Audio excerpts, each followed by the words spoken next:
ونشهد أن سيدنا وسندنا وحبيبنا ومولانا محمدا عبد الله ورسوله أرسله بالحق بشيرا ونذيرا وداعيا إلى الله بإذنه وسراجا وقمرا منيرا أما بعد فقد قال الله سبحانه وتعالى في كلامه المجيد وفي فرقانه الحميد أعوذ بالله من الشيطان الرجيم بسم الله الرحمن الرحيم قال إني ذاهب إلى ربي سيهدين قال إني أرى في المنام أني أذبحك فانظر ماذا ترى قال يا أبت افعل ما تؤمر ستجدني إن شاء الله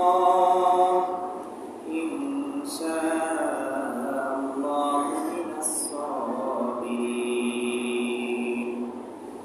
وقال رسول الله صلى الله عليه وسلم إنما الأعمال بالنيات أو كما قال رسول الله صلى الله عليه وسلم اللهم صل على محمد وعلى آل محمد كما صليت على إبراهيم وعلى آل إبراهيم إنك حميد مجيد اللهم بارك على محمد وعلى آل محمد كما باركت على إبراهيم وعلى آل إبراهيم إنك حميد مجيد سبحانك لا علم لنا إلا ما علمتنا إنك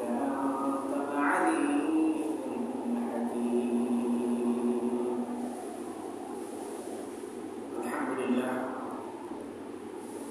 মহান রব্বুল ইজ্জতের দরবারে লাখো শুকরিয়া যে মহান রব্বুল আলামিন আজকে আমাদেরকে জিলহজ মাসের দ্বিতীয় জুমায় আল্লাহ পাকের মহান দুই রাকাত হুকুম দুই রাকাত জুমার সালাত আদায় করার জন্য আল্লাহ তাআলা আমাদেরকে অত্যন্ত মহব্বত করে ভালোবেসে দুনিয়ার হাজার হাজার মানুষ থেকে যাচাই বাছাই করে তার প্রতিটি পায়ে সিজদা দেওয়ার জন্য সুযোগ করে দিয়েছেন। এই জন্য আমরা সকলে অত্যন্ত শুকরিয়া আদায় করি আলহামদুলিল্লাহ। 12টি মাসের মধ্যে এই জিলহজ মাস অন্যতম একটি মাস ছিল, যে মাসের আজকে আমরা 9 তারিখ অবস্থান করতেছি। জিলহজ মাসের এই প্রথম দশক অত্যন্ত গুরুত্বপূর্ণ। এই দশকের মধ্যে হজ, এই দশকের মধ্যে কুরবানি, এই দশকের মধ্যে সালাত, কেউ চাইলে যাকাত, বিভিন্ন ইবাদত এই দশকের মধ্যে করা যায়। তো আমরা অনেকেই আলহামদুলিল্লাহ অনেকে রোজা রাখতেছি, অনেকে জিকির আজকার সালাত বেশি বেশি পরিমাণে আদায় করতেছি। বিশেষ করে আরাফাতের দিনের দিন 9 জিলহজ, যেদিন হাজী সাহেবরা আরাফাতের ময়দানে অবস্থান করে, ওই দিনগুলোতে রোজা রাখার ফজিলত অনেক রয়েছে। গত দিনে আমরা এই ব্যাপারে আলোচনা করেছি। তো যাই হোক, আমাদের সামনে যেহেতু কোরবানির ঈদ চলে এসেছে, আগামীকাল আমরা কোরবানির ঈদ উদযাপন করব। যখনই আমাদের সামনে কোরবানি আসে বা ঈদুল আজহা আসে, তখন সবচাইতে বেশি যে নামটা আমাদের সামনে বেশি উঠে আমাদের কাছে আলোচনা হয়, সেটা হলো নবী ইসমাঈল আলাইহিস সালামের কথা। কারণ নবী ইসমাঈল আলাইহিস সালামের মাধ্যমে আমরা এই পবিত্র কোরবানির ওয়াজিব বিধানটা পেয়েছি। কোরআনের মধ্যে বর্ণিত 25 জন নবী এবং রাসূলের মধ্যে অন্যতম একজন নবী ছিলেন হযরতে সাইয়্যিদনা ইসমাঈল আলাইহিস সালাম।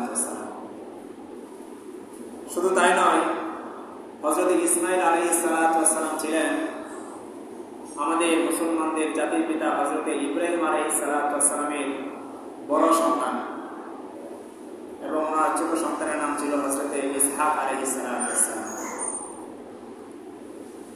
আল্লাহ পাক রব্বুল আলামিন ইব্রাহিম আলাইহিস সালামের বয়স যখন 86 বছর, তখন ওনার দ্বিতীয় স্ত্রী হযরত হাজরা আলাইহিস সালামের গর্ভে ওনার প্রথম সন্তান হযরত ইসমাঈল আলাইহিস সালামকে পাঠিয়েছিলেন। তো ওনার উপাধি হলো জবিহুল্লাহ, অর্থাৎ আল্লাহর জন্য জবাই। এই জন্য নবী আলাইহিস সালাম বলতেন যে আনা ইবনু জবিহাতাইন, আমি হলাম দুই জবিহের সন্তান। অর্থাৎ আমার পূর্বপুরুষ হযরত ইসমাঈল আলাইহিস সালামকে আল্লাহ পাকের সন্তুষ্টির জন্য কোরবানি করার প্রস্তুতি গ্রহণ করা হয়েছিল। ঠিক তদ্রূপভাবে আমার বাবা আব্দুল্লাহকেও আমার দাদা আব্দুল মুত্তালিব কোরবানি করে দেওয়ার নিয়ত করেছিলেন। পরবর্তীতে 100 উট কোরবানি করার মাধ্যমে ওনাকে বাঁচিয়েছিলেন। এই জন্য নবীজি বলতেন আনা ইবনু জবিহাতাইন, আমি দুই জবিহের সন্তান। এক হলো আমার পূর্বপুরুষ, আমি যে বংশ থেকে, আমি যে ধারাবাহিকতায় নবী হিসেবে এসেছি, ইসমাঈল আলাইহিস সালাম এবং আমার পিতা আব্দুল্লাহ। আমরা জানি হযরত ইব্রাহিম আলাইহিস সালামের দুইজন সন্তান ছিলেন। এক হলো হযরত ইসমাঈল আলাইহিস সালাম এবং দ্বিতীয় সন্তান ছিলেন হযরত ইসহাক আলাইহিস সালাম। নবী মুহাম্মদ রাসূলুল্লাহ সাল্লাল্লাহু আলাইহি ওয়াসাল্লাম এসেছেন হযরত ইসমাঈল আলাইহিস সালামের বংশ থেকে। এছাড়া অন্যান্য যত নবীরা এসেছেন বেশিরভাগ নবীরা ছিলেন হযরত ইসহাক আলাইহিস সালাম, অর্থাৎ ইব্রাহিম আলাইহিস সালামের দ্বিতীয় সন্তান ইসহাক আলাইহিস সালামের বংশ থেকে। এই জন্য আমাদেরকে বলা হয় বনি ইসরাঈল, অর্থাৎ ইয়াকুব আলাইহিস সালামের আরেক নাম ছিল ইসরাঈল, অর্থাৎ ইসরাঈলী বংশের নবী ছিল তারা। আর আমাদের নবী মুহাম্মদ রাসূলুল্লাহ সাল্লাল্লাহু আলাইহি ওয়াসাল্লাম এসেছেন হযরত ইসমাঈল আলাইহিস সালামের বংশ থেকে। হযরত ইসমাঈল আলাইহিস সালাম ছিলেন আবুল আরব, অর্থাৎ আরব জাতির পিতা। গোটা আরবটাকে 3 ভাগে ভাগ করা হয়। এর মধ্যে অন্যতম হলো আল আরবুল বাঈদা, অর্থাৎ প্রাচীন আরব। সামুদ জাতি, আদ জাতি, তাদেরকে বলা হয় প্রাচীন আরব। আরেকটা ভাগ হলো আল আরবুল আরিবা, এটা হলো যারা প্রকৃতপক্ষে আরব নয়, কিন্তু অন্য জায়গা থেকে এসে আরবে অবস্থান করেছে, আরবে বড় হয়েছে, আরবের মধ্যে বাসস্থান করেছে। ঠিক তদ্রূপভাবে আরেকটা হলো আল আরব আল মুস্তাআরিবা, এটা হলো অরিজিনাল আরব, যারা শুরু থেকে আরবে অবস্থান করেছিলেন। তো ইসমাঈল আলাইহিস সালাম উনি এমন একজন নবী ছিলেন যে আল্লাহ পাক রব্বুল আলামিন ওনার ব্যাপারে কোরআনের মধ্যে বলেছেন সাদিকাল ওয়াদি, যে উনি ওয়াদার ব্যাপারে খুবই সোচ্চার ছিলেন। উনি যখন কারোর সাথে কোনো ওয়াদা করতেন, সেই ওয়াদা যথাসাধ্য উনি বাস্তবায়ন করার জন্য চেষ্টা করতেন।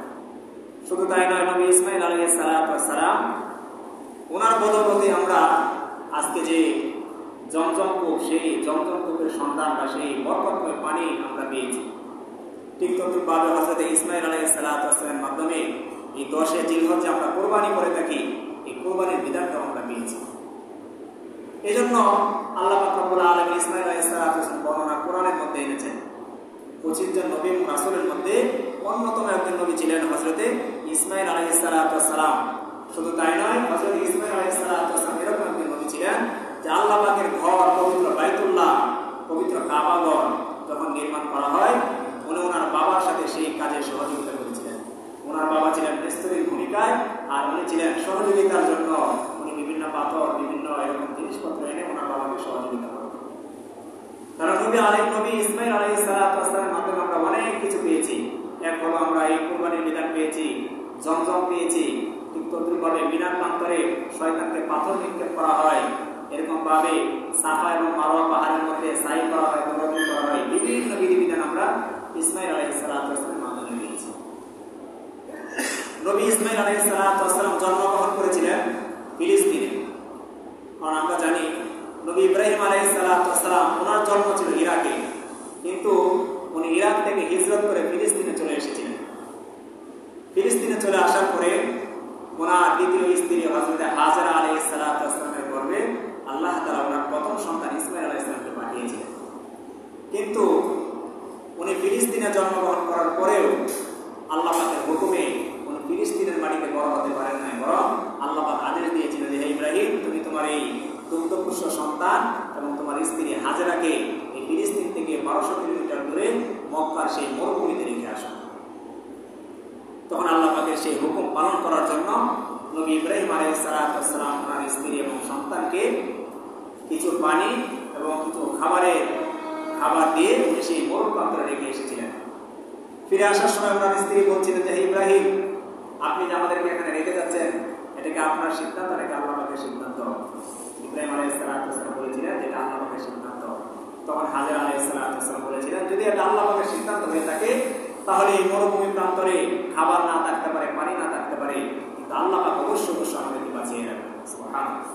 ইব্রাহিম আলাইহিস সালাম ফিরে আসার সময় অনেক দোয়া করেছিলেন যে হে আল্লাহ, আমার এই বংশধরের মধ্যে তুমি নামাজ কায়েমকারী বানাও, তাদেরকে উত্তম খাবারের ফলমূলের মাধ্যমে তাদের রিজিকের ব্যবস্থা করিও এবং তাদের মধ্যে তুমি হিকমত এবং প্রজ্ঞা সম্পন্ন নবী পাঠিও।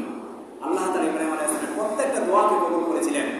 তাদেরকে সেই ফলমূলের মাধ্যমে, জমজমের পানির মাধ্যমে আল্লাহ তাআলা খাবারের ব্যবস্থা করেছিলেন এবং পরবর্তীতে ইসমাঈল আলাইহিস সালামের বংশের মধ্যে আমাদের শেষ নবী মুহাম্মদ রাসূলুল্লাহ সাল্লাল্লাহু আলাইহি ওয়াসাল্লাম আল্লাহ তাআলা পাঠিয়েছেন। মুহতারাম হাজিরিন, ইসমাঈল আলাইহিস সালাম তার মা হাজেরা আলাইহিস সালামকে যখন ইব্রাহিম আলাইহিস সালাম সেই মরু প্রান্তরে রেখে আসছিলেন, অল্প কিছু খাবার এবং এক মশক পানি দিয়ে আসছিলেন, কিন্তু মরুভূমির সেই প্রান্তরে দেখা গেছে কিছুদিন যাওয়ার পরে সেই খাবার এবং পানি শেষ হয়ে যায় এবং খাবার এবং পানি শেষ হয়ে যাওয়ার কারণে হাজেরা আলাইহিস সালামের স্তনে দুধও শুকিয়ে গিয়েছিল, যার কারণে ওনার সন্তান হযরত ইসমাঈল আলাইহিস সালাম পানির পিপাসায় উনি পিপাসার্ত হয়ে গিয়েছিলেন। তো একটা সময় সন্তানের মুখের দিকে তাকিয়ে হযরত হাজেরা আলাইহিস সালাম উনি পানি তালাশ করতেছিলেন। উনি দৌড়ে পাহাড়ের মধ্যে গেলেন, সাফা পাহাড়ের উপরে উঠলেন। উঠে উনি মরুভূমির চতুর্দিকে তাকালেন, কোথাও কোনো পানি দেখা যায় কিনা। উনি কোথাও কোনো পানি দেখতে পাইলেন না। উনি আবার সেই সাফা পাহাড় থেকে নেমে উনি মারওয়া পাহাড়ের মধ্যে উঠলেন। সেখানে ওঠার পরে উনি আবার চতুর্দিকে তাকালেন যে কোথাও কোনো পানি দেখা যায় কিনা, সন্তানকে যেন পানি পান করাইতে পারেন। সেখান থেকে কোনো পানি দেখা যায় না। আবার তিনি সেই মারওয়া পাহাড় থেকে নেমে আবার সাফা পাহাড়ে উঠলেন। সাফা পাহাড় থেকে নেমে আবার মারওয়া পাহাড়ে উঠলেন। এভাবে তিনি 7টা চক্কর দিলেন। সর্বশেষ আল্লাহ পাক রব্বুল আলামিন হযরত জিবরাইল আলাইহিস সালাম পাঠালেন। এসে বললেন যে হে হাজেরা, তোমার সন্তানের পানির ব্যবস্থা হয়েছে, তুমি তোমার সন্তানের কাছে যাও। হাজেরা আলাইহিস সালাম 7টা চক্কর দেওয়ার পরে আল্লাহ তাআলার কাছে এই 7টা চক্কর এতই পছন্দ হয়েছিল যে কিয়ামত পর্যন্ত যত হাজী সাহেবরা হজ করতে যাবেন, প্রত্যেক হাজী সাহেবের উপরে এই সাফা এবং মারওয়া পাহাড়ের মধ্যে 7টা চক্কর দেওয়াকে আল্লাহ তাআলা ওয়াজিব করে দিয়েছেন। সুবহানাল্লাহ। তো হাজেরা আলাইহিস সালাম যখন জিবরাইলের কাছ থেকে এই খবর পাইলেন, উনি ওনার সন্তানের কাছে গেলেন। গিয়ে দেখলেন যে ঠিকই ওনার সন্তান যেখানে বসে আছেন ঠিক পাশেই মাটি ফাঁক হয়ে মাটির সেই ভিতর থেকে পানি বের হচ্ছে। সুবহানাল্লাহ। উনি ছিলেন ইব্রানি ভাষার লোক। উনি ইব্রানি ভাষায় বললেন যে পানি যখন এত পরিমাণে বের হচ্ছে, উনি ওনার যত পাত্রগুলো ছিল পাত্রগুলো ভরলেন, উনি নিজে পান করলেন, ওনার সন্তান ইসমাঈল আলাইহিস সালামকে পানি পান করালেন, কিন্তু পানি বের হচ্ছে, মানে চতুর্দিকে ছড়িয়ে যাচ্ছে। উনি ইব্রানি ভাষায় বললেন জাম জাম, অর্থাৎ হে পানি তুমি থেমে যাও, কোথাও যেও না। উনি বালু দিয়ে বাঁধ তৈরি করলেন এবং জমজম বললেন। আল্লাহ পাকের কাছে এই নামটা অনেক পছন্দ হয়ে গেল। সেখান থেকে এই জমজম কূপের নাম জমজম হয়ে গেল। সুবহানাল্লাহ। তো মুহতারাম হাজিরিন, আল্লাহ পাক রব্বুল আলামিন এভাবে ইসমাঈল আলাইহিস সালামকে সেই মরুভূমির প্রান্তরে, যেখানে কোনো মানুষ ছিল না, কোনো প্রাণী ছিল না, কোনো খাবারের ব্যবস্থা ছিল না, কোনো পানির ব্যবস্থা ছিল না, সেখানে ওনাকে বড় করতে শুরু করলেন। একটা পর্যায়ে দেখা গেল যে যখন সেখানে পানির ব্যবস্থা হয়ে গেল, তো মরুভূমির প্রান্ত দিয়ে অনেক কাফেলা, অনেক বাহিনী, তারা বিভিন্ন ব্যবসায়ী কাফেলা ব্যবসা করার জন্য তারা মদিনায় বা ইয়ামানে বিভিন্ন জায়গায় তারা সফর করত। ঠিক ওই সময় ইয়ামান থেকে জুরহুম সম্প্রদায় নামক একটি গোত্র, তারা এখান দিয়ে ব্যবসায়ী কাফেলা নিয়ে যাচ্ছিল। তো তাদের পানির প্রয়োজন হলো। তো তারা দেখলো কোথাও কোনো পানি আছে কিনা। তারা দেখলো যে মরুভূমির প্রান্তরে পাখি উড়াউড়ি করতেছে। তো তাদের বুঝতে আর বাকি নেই যে এখানে পানির ব্যবস্থা রয়েছে। তারা সেই পাখির উড়াউড়ি দেখে সেখানে আসলো। আসার পরে দেখলো যে সেই এখান থেকে মাটি করে পানি বের হচ্ছে এবং সেই পানির পাশে একজন মহিলা এবং তার দুগ্ধপুষ্য বাচ্চাকে নিয়ে সে অবস্থান করছে। তো তারা বললো যে আমরা তো ব্যবসায়ী কাফেলা, আমরা আপনাদের কাছ থেকে পানি সংগ্রহ করতে চাই। তো ইসমাঈল আলাইহিস সালামের মা হাজেরা আলাইহিস সালাম ওনাদেরকে পানির অনুমতি দিলেন। ওনারা সেখান থেকে পানি সংগ্রহ করলো এবং কিছুদিন যাওয়ার পরে ওনারা আবার আবদার করলো যে আপনি যদি কিছু মনে না করেন, আমরা সেই ইয়ামান থেকে এসে আমরা এখানে বসতি স্থাপন করতে চাই। এখানে যেহেতু এত সুন্দর পানির ব্যবস্থা হয়েছে, আমরা এখানে বসতি স্থাপন দিলেন যে হ্যাঁ ঠিক আছে, তোমরা এখানে অবস্থান করতে পারো, তবে এই কূপের দায়িত্ব, এই কূপের দায়ভার থাকবে আমার উপরে, এটা দেখাশোনা, এটা দায়িত্ব সম্পূর্ণ সবকিছু আমার উপরে থাকবে। ঠিক ওই সময় থেকে আরবের সেই বড় প্রান্তরে ওই কাফেরা যখন এসে অবস্থান করতে শুরু করলো, সেখানে আস্তে আস্তে আরবের বিভিন্ন বিভিন্ন গোত্র থেকে, বিভিন্ন জায়গা থেকে মানুষের অবস্থান করতে শুরু করলো। আস্তে আস্তে মানুষের সেই আরবের মরুভূমি প্রান্তর মানুষের সাইলাম হয়ে গেল। একটা সময় দেখা গেল হযরত ইসমাঈল আলাইহিস সালাম সেই আরবের পুত্রের সেই বাচ্চাদের সাথে উনি খেলাধুলা করতেন, তাদের সাথে বড় হতে শুরু করলেন, তাদের কাছ থেকে আরবি ভাষা শিখলেন। ঠিক যখন ওনার বয়স 13 বছর বা 14 বছর হলো, তখন ইব্রাহিম আলাইহিস সালামের অন্তরে সন্তানের প্রতি মহাব্বত প্রবল পরিমাণে বেড়ে গেল। উনি আরো সেই বয়সের একবারে শেষ পর্যায়ে উনি 100 বছরে পৌঁছে গেলেন। উনি কিছুদিন পরে পরে সন্তানকে দেখার জন্য আসতে চাইতেন, কিন্তু উনি আসতে পারতেন না, কারণ ফিলিস্তিন থেকে সেই মরুভূমির প্রান্তরের দূরত্ব ছিল প্রায় 1200 কিলোমিটার পর্যন্ত। ঠিক ওই সময় আল্লাহ পাক রব্বুল আলামিন ইব্রাহিম আলাইহিস সালামকে আদেশ দিলেন যে ইব্রাহিম, তুমি তোমার সেই কলিজার সন্তান ইসমাইলকে আমার রাস্তায় কোরবানি করে দাও। ওনাকে স্বপ্নে দেখানো হলো।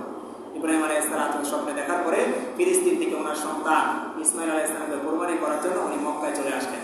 চলে আসার পরে বললেন ইন্নী রাআইতু ফিল মানাম, যে ইসমাইল, আমি তো স্বপ্নে দেখেছি আন্নী আসবাহুকা, যে আমি তোমাকে জবাই করতেছি, ফানজুর মাযা তারা, সুতরাং তোমার কি অভিব্যক্তি, তোমার কি মতামত। উনি সেই ফিলিস্তিন থেকে এসে মরুভূমির প্রান্তরে ইসমাইল আলাইহিস সালামের মতামত জানতে চাইলেন।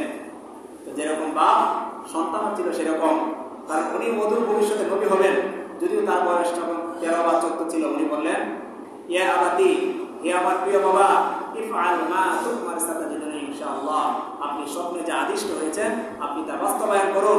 আমি এরকম না যাই পালিয়ে যাবো, আমি ভেগে যাবো, বরং আপনি আমাকে ধৈর্যশীলদের কাতারে পাবেন। সুবহানাল্লাহ। এই কথা শোনার পরে হযরত ইব্রাহিম আলাইহিস সালাম আল্লাহ পাকের সেই আদেশকে পালন করার জন্য নিজের কলিজার টুকরা সন্তান, যে সন্তানকে আল্লাহ তাআলা শেষ বয়সে 86 বছর বয়সে সন্তান দিয়েছেন, যখন বাবার পাশে সন্তান দাঁড়াতে পারে, বাবার কাজে সহযোগিতা করতে পারে, ঠিক ওই সময় আল্লাহ পাক চাইলেন যে ইব্রাহিমের অন্তরে আমার ভালোবাসা বেশি না সন্তানের ভালোবাসা বেশি, আমি সেটা পরীক্ষা করতে চাই। প্রকৃতপক্ষে আমি চাই না যে ইসমাইল কোরবানি হয়ে যাক। ইব্রাহিম আলাইহিস সালাম এই জন্য বলেন খলিলুল্লাহ, আল্লাহ পাকের বন্ধু, উনি ওনার সন্তানের ভালোবাসাকে বিসর্জন দিয়ে আল্লাহ পাকের আদেশ পালন করার জন্য উনি ওনার সন্তানকে নিয়ে সেই মিনা প্রান্তরের দিকে উনি রওনা হয়ে গেলেন। কিছু পথ যাওয়ার পরে ইব্রাহিম আলাইহিস সালাম এবং ইসমাইল আলাইহিস সালামকে শয়তান ধোঁকা দিতে শুরু করলো। ইসমাইল আলাইহিস সালামের কানে কানে এসে শয়তান বলতেছিল যে ইসমাইল, তোমার বাবা তোমাকে নিয়ে যাচ্ছে, তোমাকে জবাই করে দিবে, তোমাকে কোরবানি করে দিবে, সুতরাং তুমি তার সাথে যেও না, তুমি এখান থেকে ভেগে যাও, পালিয়ে যাও। ইসমাইল আলাইহিস সালাম যতবার শয়তানে ধোঁকা দিয়েছে, প্রত্যেকবার 3বার ধোঁকা দিয়েছেন, আর প্রতিটি বার উনি 7টা করে পাথর নিয়েছেন, কঙ্কর নিয়েছেন, আর সেই শয়তানকে উনি সেই পাথরগুলো নিক্ষেপ করেছেন। আল্লাহ তাআলার কাছে এই ইবাদতটা, এই কাজটা এত পছন্দনীয় হয়েছে যে যত হাজী সাহেবরা হজ করতে যাবেন কিয়ামত পর্যন্ত, যতদিন হাজী সাহেবরা যাবেন, সেই মিনা প্রান্তরে শয়তানকে 7টা করে 3 7 21টা পাথরকে শয়তানকে নিক্ষেপ করাটাকে হাজী সাহেবদের উপর আল্লাহ তাআলা ওয়াজিব করে দিয়েছেন।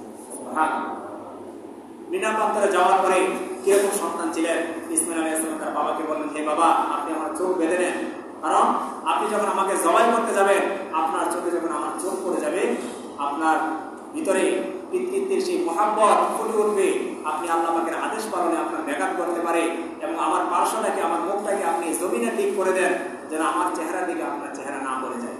এরকম ভাবে বাবা কিন্তু সহযোগিতা করেছেন। আল্লাহ পাকের সেই আদেশ পালনার্থে যখন হযরত ইব্রাহিম আলাইহিস সালাম ওনার সন্তান ইসমাইল আলাইহিস সালামের গলায় ছুরি চালালেন, আল্লাহ তাআলা হুকুম দিয়ে জান্নাত থেকে জিবরাইলের মাধ্যমে দুম্বা পাঠিয়ে দুম্বাকে কুরবানি করে দিলেন, আর হযরত ইসমাইল আলাইহিস সালামকে আল্লাহ তাআলা রক্ষা করলেন। আল্লাহ তাআলা বলে দিলেন, হে ইব্রাহিম, আমি তোমাকে পরীক্ষা করতে চাইলাম, আমি এতটুকু চেয়েছিলাম যে তুমি যেন সমস্ত কিছু প্রস্তুত করে কুরবানির জন্য প্রস্তুত হয়ে যাও। আমি চেয়েছিলাম তোমার অন্তরে আমি আল্লাহ পাকের মহাব্বত বেশি না তোমার সন্তান ইসমাইলের মহাব্বত বেশি, এই পরীক্ষাটা করার জন্য চেয়েছিলাম। আমি প্রকৃতপক্ষে চাই না যে তোমার সন্তান কুরবানি হয়ে যাক। তুমি পরীক্ষায় পাশ করেছো, আর তোমার পরীক্ষায় পাশ করার জন্য আমি আল্লাহ পাক রব্বুল আলামিন তোমাকে খলিল হিসেবে আজকে থেকে সাব্যস্ত করি। সুবহানাল্লাহ। আমি তোমাকে বন্ধু হিসেবে গ্রহণ করলাম। ইব্রাহিম খলিলুল্লাহ, ইব্রাহিম আজকে থেকে আল্লাহ পাকের বন্ধুতে পরিণত হয়ে গেল। মোহতারাম হাজিরিন, এভাবে যখন ইসমাইল আলাইহিস সালাম এবং হযরত ইব্রাহিম আলাইহিস সালাম আল্লাহ পাকের এই পরীক্ষায় উত্তীর্ণ হলেন, ইব্রাহিম আলাইহিস সালাম আবার উনি সেই মক্কা থেকে উনি ফিলিস্তিনে ফিরে আসলেন। ফিলিস্তিনে ফিরে আসার পরে হযরত ইসমাইল আলাইহিস সালাম আস্তে আস্তে উনি আরো বড় হতে শুরু করলেন। উনি যখন যুবক অবস্থায় গেলেন ঠিক ওই সময় ওনার মা ইন্তেকাল করেন, ওনার মা মারা যান হযরত হাজরা আলাইহিস সালাম। এবং উনি ওই সময়টাতে সেই জুরহুম সম্প্রদায় যারা ইয়ামান থেকে এসে ওনার সেই কূপের পাশে সেই জমজম সেই কুয়ার পাশে অবস্থান করতেছিল তাদেরই বংশের একটা মেয়েকে উনি বিবাহ করেন এবং সেই বিবাহ বন্ধনে আবদ্ধ হন। ইব্রাহিম আলাইহিস সালাম একটা পর্যায়ে দীর্ঘদিন যাওয়ার পরে উনি চাইলেন ওনার সন্তান ইসমাইলকে দেখার জন্য। উনি আবার সেই ফিলিস্তিন থেকে হিজরত করে সফর করে 1200 কিলোমিটার দূরে উনি মক্কায় আসলেন। আসার পরে ইসমাইল আলাইহিস সালামকে উনি ঘরে পান নাই, ঘরের মধ্যে আওয়াজ করলেন, ঘর থেকে ওনার স্ত্রী সারা দিলেন। বুখারী শরীফের মধ্যে বর্ণনাটা এসেছে, স্পষ্ট হাদিস। নবীজি বলেন, সেখানে বলেছেন নবী আলাইহিস সালাম ইব্রাহিম আলাইহিস সালাম এসে বললেন যে ইসমাইল কোথায়? ঘর থেকে সেই ইসমাইল আলাইহিস সালামের স্ত্রী আওয়াজ দিল যে ইসমাইল তো জঙ্গলে গেছে শিকার করার জন্য, জীবিকা অন্বেষণ করার জন্য। ইব্রাহিম আলাইহিস সালাম হযরত ইসমাইল আলাইহিস সালামের স্ত্রীকে জিজ্ঞাসা করলেন, কাইফা হালুকুম, তোমাদের কি অবস্থা? ওয়া কাইফা তুআমুকুম, তোমাদের খাবার দাবারের কি অবস্থা? তোমরা কিভাবে চলো, সংসার কিভাবে চলে? এই প্রত্যেকটা কথা বলার পরে ইসমাইল আলাইহিস সালামের স্ত্রী উনি নাশুকরিয়া আদায় করে যে না, আমরা ভালো নেই, আমাদের সংসার কোন রকম চলে, আমরা পেরেশানির মধ্যে রয়েছি, বিপদ-আপদের মধ্যে রয়েছি, শুধু অভিযোগ আর অভিযোগ করে। তো ইব্রাহিম আলাইহিস সালাম যখন উনি চলে যেতে শুরু করলেন তখন বললেন, যখন মা শুনে রাখো, তোমার স্বামী ইসমাইল যখন বন থেকে শিকার করে আসবে তুমি তোমার স্বামীকে বলবে তোমার স্বামী যেন তোমার স্বামী সেই ঘরের দরজার চৌকাঠটা যেন পরিবর্তন করে দেয়। হাদিসের মধ্যে এসেছে ইসমাইল আলাইহিস সালাম যখন শিকার থেকে ফিরে আসলেন, ফিরে আসার পরে ওনার স্ত্রী এই সম্পূর্ণ ঘটনা বর্ণনা করলো। বর্ণনা করার পরে ইসমাইল আলাইহিস সালাম বললেন যে হে আমার স্ত্রী, এই বৃদ্ধ লোকটা, এই মুরব্বী লোকটা আর কেউ নয়, এই বৃদ্ধ লোকটা ছিল আমার জন্মদাতা পিতা হযরত ইব্রাহিম আলাইহিস সালাম। আর উনি যে বলে গিয়েছেন ঘরের দরজার চৌকাঠ পরিবর্তন করার জন্য, তুমি এরকম কি বলেছিলে? তখন ইসমাইল আলাইহিস সালামের স্ত্রী বললেন যে উনি আমাদের খাবার দাবার, আমাদের পরিস্থিতি, আমাদের চালচলন সবকিছু জিজ্ঞাসা করলো। আমি ওনাকে নাশকরিয়া স্বরূপ বিভিন্ন কথাবার্তা বললাম, এই জন্য আমাকে এই কথা বলেছেন। তখন ইসমাইল আলাইহিস সালাম বললেন যে আমার বাবা যে কথাটা বলেছে ইঙ্গিতপূর্ণ একটা কথা বলেছে, অর্থাৎ আমি যেন তোমাকে তালাক দেওয়ার মাধ্যমে তোমার সাথে আমার সম্পর্ককে বিচ্ছিন্ন করে দিই। তখন হযরত ইসমাইল আলাইহিস সালাম এই স্ত্রীকে তালাক দেওয়ার মাধ্যমে তার সাথে উনি সম্পর্ক ছিন্ন করেন। কিছুদিন পরে ওই সম্প্রদায়ের ওই জুরহুম গোত্রের আরেকটা মেয়ে উনি বিবাহ বন্ধনে আবদ্ধ করেন। আবার ইব্রাহিম আলাইহিস সালাম কিছুদিন যাওয়ার পরে উনি আবার সন্তানকে দেখার জন্য সেই ফিলিস্তিন থেকে মরুভূমির প্রান্তরে মক্কা শরীফে উনি অবস্থান করেন। আসার পরে এই দিনও ইব্রাহিম আলাইহিস সালাম ওনার সন্তান ইসমাইলকে ঘরে পান নাই। ওনার স্ত্রীকে জিজ্ঞাসা করলেন তোমাদের কি অবস্থা? স্ত্রী বলতে আলহামদুলিল্লাহ আমরা অনেক ভালো আছি। ওয়া কাইফা তুআমুকুম, তোমাদের খাবার দাবারের কি অবস্থা? স্ত্রী প্রত্যেকটা উত্তরে বলল যে আলহামদুলিল্লাহ আমরা অনেক ভালো আছি, আমাদের সংসার খুব ভালো চলতেছে। এবার ইব্রাহিম আলাইহিস সালাম যখন চলে গেলেন, চলে যাওয়ার সময় সেই স্ত্রীকে বলে গেল যে তোমার স্বামী ইসমাইল যখন জঙ্গল থেকে আসবে, বন থেকে আসবে, তুমি তোমার স্বামীকে বলবা তোমার ঘরের এই দরজা চৌকাঠ যেন আর কখনো পরিবর্তন না করে। সুবহানাল্লাহ। ইব্রাহিম আলাইহিস সালাম আসার পরে যখন এই ঘটনা শুনলেন, ইব্রাহিম আলাইহিস সালাম অত্যন্ত খুশি হয়ে গেলেন যে তুমি এরকম কি আচরণ করেছো, এই লোকটা তো ছিল আমার বাবা। তখন তার স্ত্রী বলল যে উনি আমাদের পরিস্থিতি সম্পর্কে জিজ্ঞাসা করেছিল আর আমি প্রত্যেকটা ক্ষেত্রে শুকরিয়া স্বরূপ তার সাথে আমি কথা বলেছি। তখন হযরত ইসমাইল আলাইহিস সালাম অত্যন্ত খুশি হয়ে গেলেন এবং বললেন যে হে আমার স্ত্রী, আমার বাবা যে ইঙ্গিতপূর্ণ কথা বলেছে উনি বোঝাতে চেয়েছেন বাকি জীবনটা যেন আমি তোমার সাথে পার করে দিই। সুবহানাল্লাহ। এই ছিল হযরত ইসমাইল আলাইহিস সালামের জীবন। ঠিক তদ্রূপভাবে কোরআনের মধ্যে এসে, হাদিসের মধ্যে এসে নবী আলাইহিস সালাম বলেছেন যে হযরত ইসমাইল আলাইহিস সালাম ভালো তীরন্দাজ ছিলেন, উনি ভালো তীর চালাতে পারতেন। নবী আলাইহিস সালাম একদিন বাজারে যাচ্ছেন, একটি সম্প্রদায়ের পাশ দিয়ে, বড় আসলাম গোত্রের পাশ দিয়ে উনি বাজারে যাওয়ার সময় দেখলেন যে কিছু লোকেরা তারা তীর নিক্ষেপ করতেছে। তখন নবী আলাইহিস সালাম ওই সমস্ত লোকদেরকে বললেন যে হে বড় আসলাম, তোমরা সুন্দর ভাবে তোমরা দক্ষতার সাথে তীর পরিচালনা করো, কেননা তোমাদের পূর্বপুরুষ হযরত ইসমাইল আলাইহিস সালাম অনেক ভালো তীরন্দাজ ছিলেন।